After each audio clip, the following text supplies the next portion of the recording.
Sur la rivière Mackenzie, dans les territoires du Nord-Ouest, la dernière barge fait son chemin vers le Grand Nord avant l'hiver.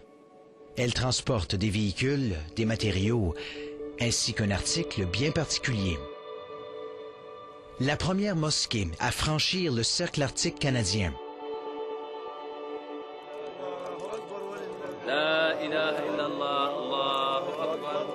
Ces musulmans rassemblés au port d'Inuvik s'apprêtent à vivre un moment qu'ils attendent depuis des années. On est très contents. Regardez tous ces gens qui sont venus.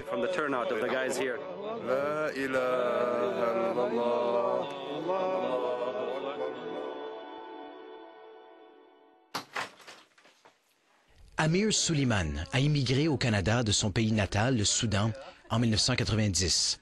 Il habite tour à tour Toronto et Edmonton, mais ne trouve pas son compte dans la grande ville.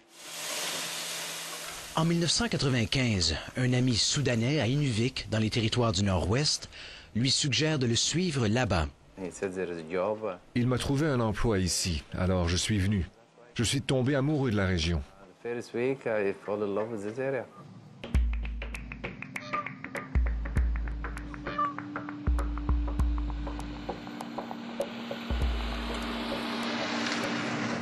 Inuvik, petite ville de 3500 habitants, se trouve à l'extrémité nord-ouest du pays, dans le delta du fleuve Mackenzie. La région était d'abord habitée par les peuples Gwich'in et Inuvialuit. La découverte de gisements de pétrole et de gaz naturel dans la région a mené à une expansion rapide d'Inuvik dans les années 80.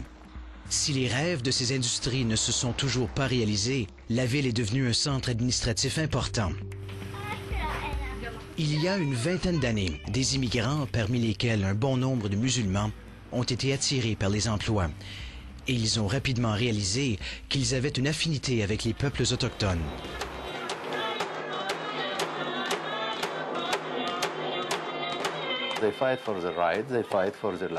Ils doivent se battre pour leur langue, leur culture. En tant qu'immigrants, on comprend ça.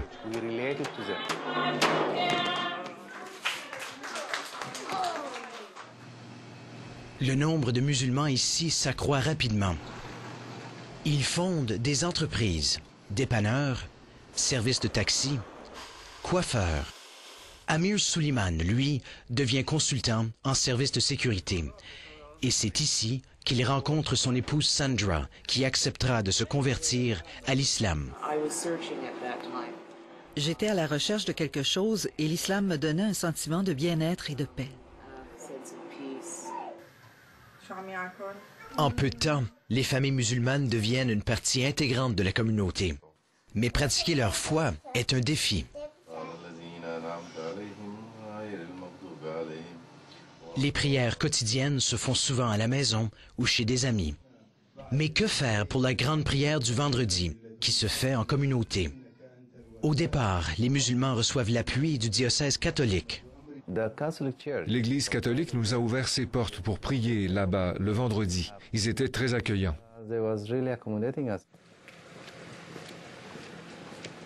En 1997, les familles musulmanes achètent au coût de 10 000 $ une vieille roulotte qui deviendra une mosquée de fortune.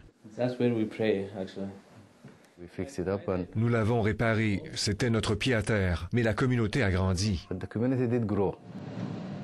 En effet, le nombre de musulmans à Inuvik augmente. En 2009, leur nombre approche la centaine. Les Suleiman, entre-temps, ont un garçon, Salim.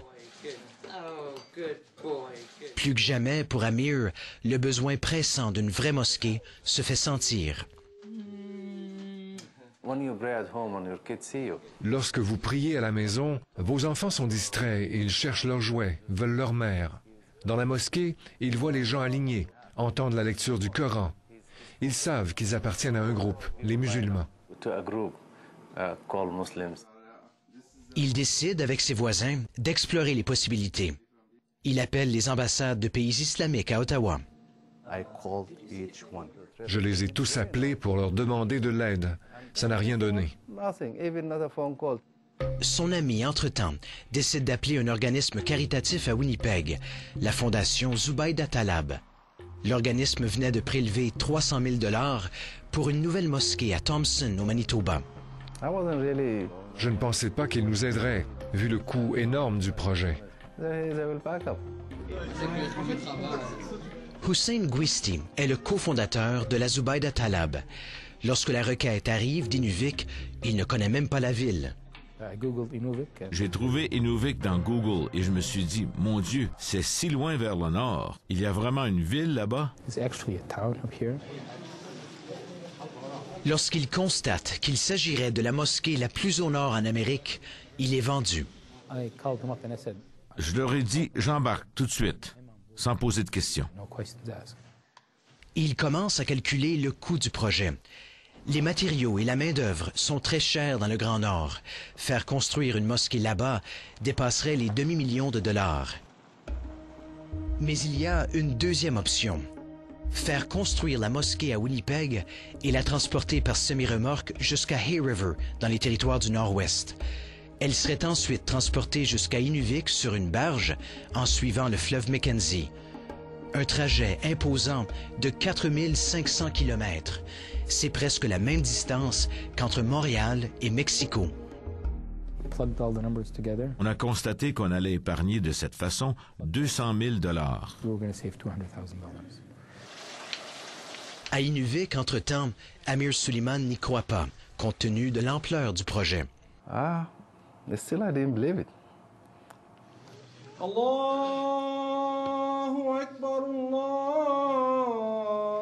Mai 2010, la fondation Zubaydah Talab lance une campagne de prélèvement de fonds. La construction de la mosquée commence, même si la fondation n'a que 25 000 $ en banque. My feeling it wasn't really 100%. Je n'y croyais pas encore. Je voulais voir l'édifice de mes propres yeux. Thank you, but I want to see it. Les dons entrent au compte-gouttes. Pourtant, il faut prélever 400 000 $. L'épouse de Hussein Gwisti décide alors de faire un don majeur. Elle financera à elle seule la moitié du projet. Pour les musulmans, un don pour une maison de Dieu est l'acte de foi ultime.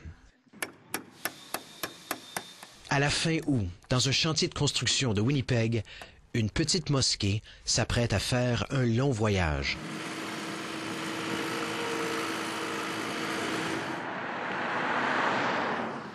« 1er septembre, jour du départ.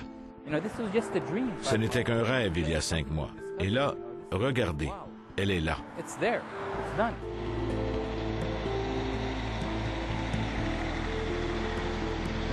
La mosquée prend la route vers le Grand Nord. À travers champs,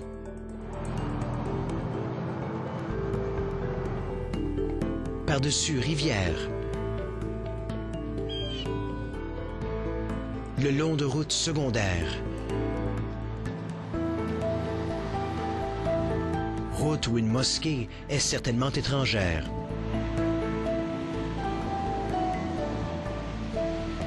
Le trajet se passe bien, jusqu'au nord de l'Alberta.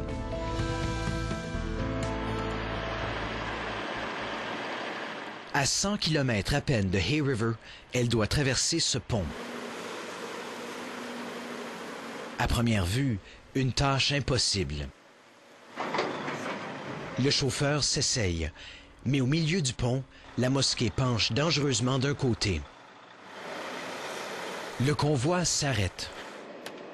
Les ouvriers déplacent du matériel à l'intérieur de la mosquée et la machinerie lourde vient prêter main forte, tout ça pour que l'édifice regagne son équilibre. Enfin, le pont est traversé, la catastrophe évitée. Quelques heures plus tard, Hay River. La première étape du trajet est terminée. Mais il reste encore 1700 km à faire sur le fleuve Mackenzie.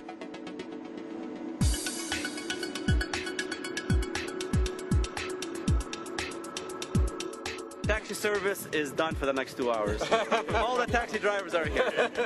Le 23 septembre au matin, au port d'Inuvik, certains musulmans ici attendent ce moment depuis 20 ans. J'apprécie humblement de pouvoir assister à ce moment historique. La mosquée arrive enfin à destination.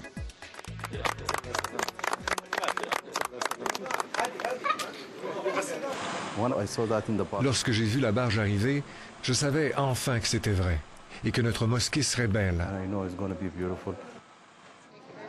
Mi-novembre, Hussein Gwisti quitte Winnipeg pour Inuvik. À son arrivée, il est accueilli en grand. Aux abords de la ville, la première mosquée dans le Grand Nord canadien ouvre ses portes. Hussein Gwisti revoit enfin l'édifice qu'il a vu prendre forme à Winnipeg. Musulmans et non-musulmans sont nombreux pour célébrer l'événement. Not every day you get a chance to make Muslim history, you know. That's Canadian right, history. and that's what you're making right now. This is Canadian history. Always have relation with the community. Tous ces gens à mes côtés, venus célébrer avec moi, ça confirme que je fais réellement partie de cette communauté. That is the confirmation of I'm a family member of this community. Hussein Gwisti est invité à faire le premier appel à la prière. أشهد أن محمد رسول الله.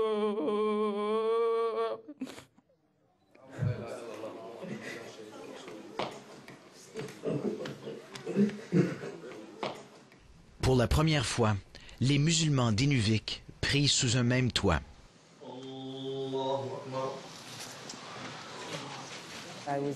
J'étais en paix avec moi-même. C'était vraiment quelque chose d'être rassemblé et de prier avec les autres femmes.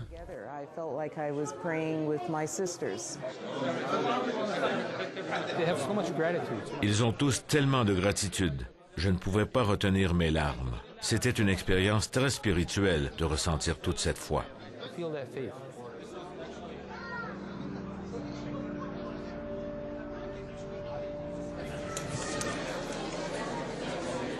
Le soir même, les musulmans invitent tous leurs voisins à un souper communautaire.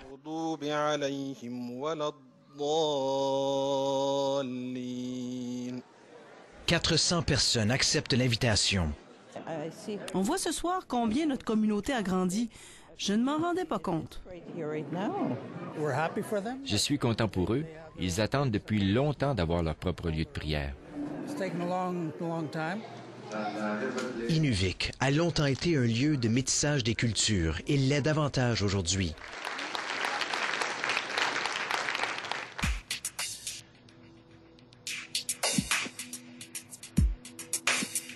Dans le Grand Nord canadien, le minaret a maintenant sa place. Symbole que les musulmans ne s'installent plus seulement que dans les grandes villes du Sud. Ici, entre la forêt boréale et la toundra, ils ont pris racine. C'est le plus beau cadeau imaginable.